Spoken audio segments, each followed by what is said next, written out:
13 tahun. Itulah lama waktu Klay Thompson bermain bersama Golden State Warriors. Pemain yang dipilih di urutan ke-11 pada NBA Draft tahun 2011 ini merupakan salah satu pebasket terbaik yang pernah bermain di tim Golden State Warriors.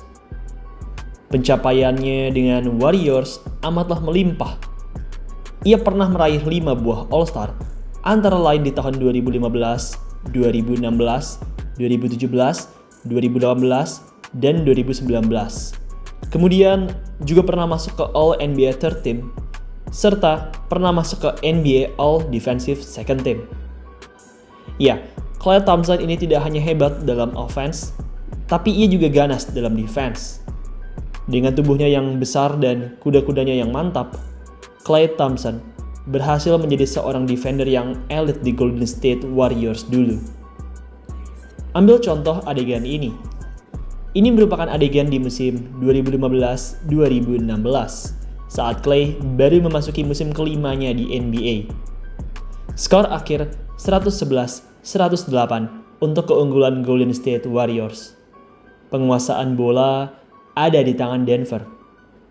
Perimeter defense Klay Thompson yang gigih dan kokoh membuat pemain bernomor 5 dari Denver Nuggets tidak mampu menembakkan 3 points dengan baik, sehingga akhirnya Warriors pun berhasil mencuri kemenangan saat itu.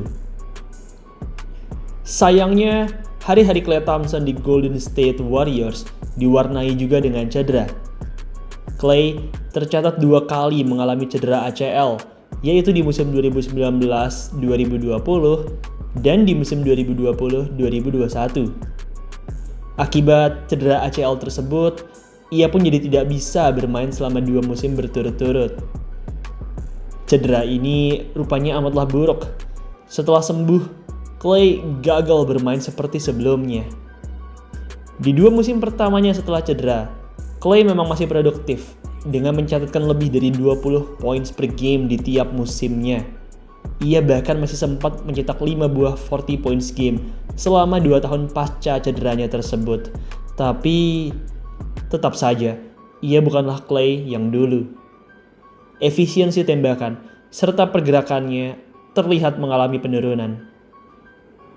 Musim 2023-2024 menjadi musim terakhir Klay Thompson dengan Golden State Warriors. Klay tampil buruk di musim tersebut.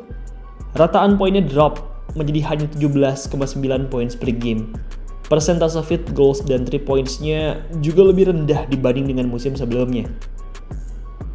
Usai tampil buruk di Warriors, Klay pun akhirnya berpindah ke Dallas Mavericks. Pada 1 Juli 2024, ia menandatangani kontrak senilai $50 juta selama 3 tahun. $50 juta merupakan angka yang besar. Jika dirupiahkan, $50 juta setara dengan 793 miliar rupiah, atau artinya sekitar 264 miliar rupiah per musimnya. Ngomong-ngomong, buat kalian yang pengen tahu detail tentang trade Klay dari Warriors ke Mavs ini, kalian bisa cek videonya Ina Basketball. Mimin pernah buat videonya 2 tahun yang lalu. Oke, kembali lagi ke video kita. Di Mavericks, Klay rupanya tampil semakin menurun. Selama 2 musim berturut-turut, ia gagal tampil seperti saat ia masih bermain di Warriors dulu. Penurunan performa dari Klay ini diperburuk dengan kondisi Mavericks yang kalang kabut. Bintang Mavs, Luka Doncic, di-trade ke LA Lakers di musim 2024-25, membuat chance Mavericks untuk punya perjalanan yang panjang di babak playoff menjadi sirna. Kepergian Doncic dari Dallas Mavericks benar-benar terasa. Selama 2 musim semenjak Doncic pindah, rekor menang kalah mereka drop jauh, dan mereka juga gagal menembus babak playoff. Musim 2026-2027 ini harusnya menjadi musim terakhir dari Klay Thompson dengan Dallas Mavericks. Di musim ke-16-nya ini, Klay harusnya menerima gaji senilai $17,4 juta dari Mavs, yang tertinggi ketiga setelah Irving dan PJ Washington. Meski begitu, Klay dan Dallas Mavericks sudah tidaklah lagi berada di jalan yang sama. Selain tidak lagi berada di jalan yang sama, Mavs juga menyatakan bahwa mereka akan melakukan rebuilding besar-besaran. Mereka kini ingin berfokus dan membangun roster muda baru di sekitar lottery pick mereka, yaitu Cooper Fleck. Mereka juga bahkan mengubah pelatih mereka dari yang sebelumnya merupakan Jason Kidd menjadi Dusty May. Akhirnya, pada 21 Agustus 2026, setelah 2 tahun bersama Mavericks, Klay pun melakukan kontrak buyout dengan Dallas Mavs. Jujur saja, keluarnya Klay dari Mavs sendiri sebenarnya sudah diduga oleh banyak orang. Mavs terlihat sudah tidak membutuhkan Klay dan Klay pun juga sama. Semenjak Doncic pergi, ia sudah tidak ingin berada di Mavs dan akhirnya usai 2 tahun, hal ini pun terjadi. Sehari setelah kontrak buyout ini, pengumuman pun datang dari analis ESPN, Shams Charania. Pada akun Twitternya, Shams mengatakan bahwa Klay Thompson kemungkinan akan bergabung dengan Miami Heat di musim 2026-2027. Pengumuman ini jelas merupakan pengumuman yang cukup besar. Klay memang sudah tidak tampil segarang dulu, tapi ia masih tetaplah seorang shooter yang tajam. Ia masih memegang banyak rekor 3 points elite, baik itu di NBA maupun di Warriors. Ia masih merupakan pemain dengan 3 point terbanyak keempat di sepanjang sejarah NBA, pemain dengan 3 point terbanyak dalam satu pertandingan musim reguler, serta juga merupakan pemain dengan 3 points made terbanyak dalam satu pertandingan playoff. Klay boleh saja sudah mulai usang, tapi skillnya dalam menembak masihlah ada. Di Miami Heat nanti, tugas Klay harusnya lebih mudah dibanding saat ia masih bersama Dallas Mavericks. Di Dallas, tidak ada pemain yang benar-benar menjadi gravitasi untuk membuat Klay jadi kosong. Di Heat, ada Giannis Antetokounmpo yang akan menjadi gravitasi luar biasa bagi lawan-lawannya. Penetrasi tajam Giannis pastinya akan membuat banyak pemain perimeter yang kosong, termasuk Klay Thompson yang biasa menunggu di corner lapangan. Klay memang benar-benar dibutuhkan di Heat. Semenjak datangnya Giannis, para fans mengeluhkan masalah akan kurangnya shooter di tim ini.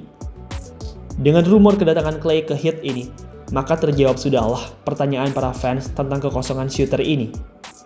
Meskipun sudah tua, tapi Klay masihlah tajam dalam menembak 3 points. Di musim kemarin misalnya, meski bermain dengan menit yang agak terbatas, tapi ia tercatat masih produktif dalam memproduksi tembakan 3 angka. Klay tercatat punya 8 pertandingan di mana ia masih mencetak lebih dari 6 3 points.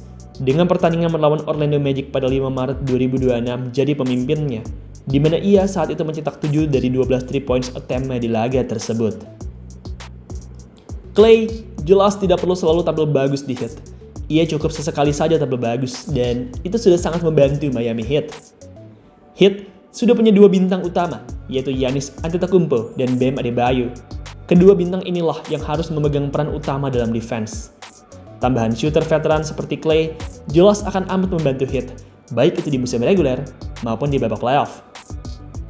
Shooter sering kali menjadi peran yang vital dalam larian playoff. Ambil contoh Finals NBA 1997. Pada game ke-6 melawan Utah Jazz, shooter cadangan Bulls, Steve Kerr, berhasil membuat tembakan clutch yang membuat Bulls jadi memenangkan game 6. Kemudian, di game 6 NBA Finals 2013, pemain veteran Ray Allen berhasil menyelamatkan Miami Heat lewat corner 3 points-nya yang elite. Kedua pemain ini, Steve Kerr dan Ray Allen, sudah bukanlah lagi pemain level bintang di saat mereka bermain di tahun tersebut. Meski begitu, skill menembak mereka masih amatlah dibutuhkan dan terbukti ampuh menyelamatkan tim yang mereka bela. Kedatangan Klay Thompson di Miami Heat harusnya akan amat membantu perjalanan Heat di musim kali ini.